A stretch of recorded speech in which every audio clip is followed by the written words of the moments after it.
America was never invaded. No army stormed our capital. There was no violent coup, yet something changed. The country we think we live in, the land of the free and republic of the people, no longer exists. We still wave the same flag, pledge the same allegiance, but beneath the surface, something is taken over. Not a king or a dictator, something far more insidious, a faceless, unaccountable empire. This isn't a conspiracy. It's the history they don't want you to see. For over 200 years, America was known as the land of opportunity, a republic built on limited government, decentralized power, and a system where politicians were accountable to the people. But in the last century, something changed. Decisions that once belonged to the people were quietly transferred to unelected officials behind closed doors.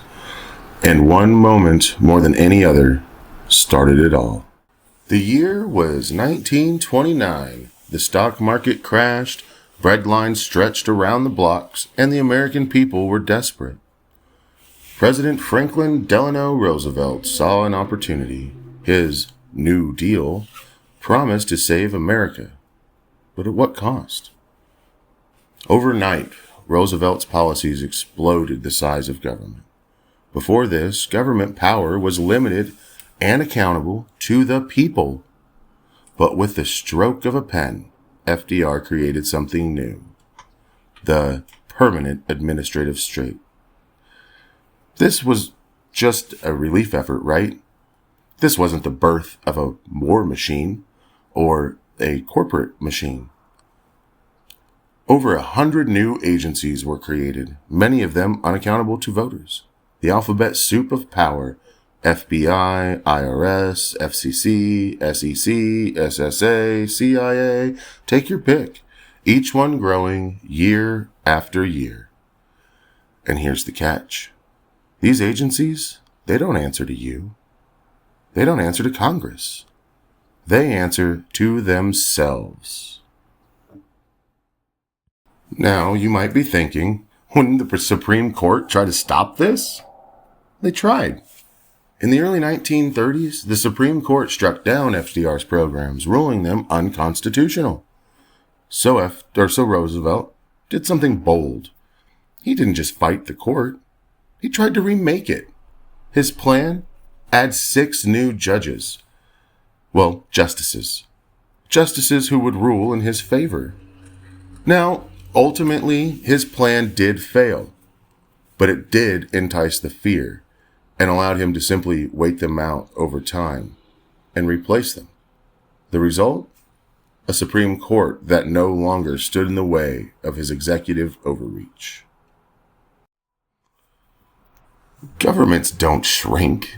They expand, especially in times of crisis. There's a concept known as the Hegelian dialectic: problem, reaction, solution. Governments create or exploit crises. The people react in fear, and then the government presents the solution. That's almost always involves taking more power. We saw this in the Great Depression. We saw this in 9/11 with the Patriot Act. And we saw it most recently with a global crisis that led to an unprecedented control of our daily lives. Every time the people were told this is temporary, but it never is. Fast forward to today. The government isn't just bigger. It's merged with corporations and intelligence agencies. Tech companies now control what you see, financial institutions monitor what you buy, and intelligence agencies decide what's true. This isn't democracy. It's a technocracy. That silent overthrow, it's already happened. The question now is, can it be undone? Or will the next crisis just push us even further into this corporate government technocracy? Because, history, it doesn't actually repeat itself, but it sure as hell rhymes.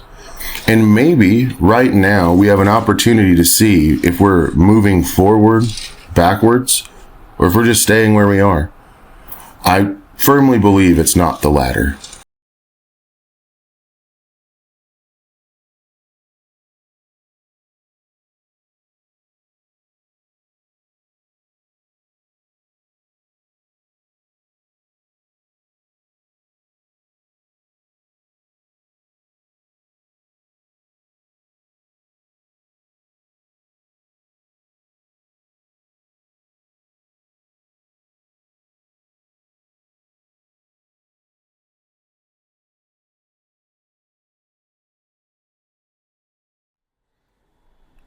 Well, that's going to bring this video to a close.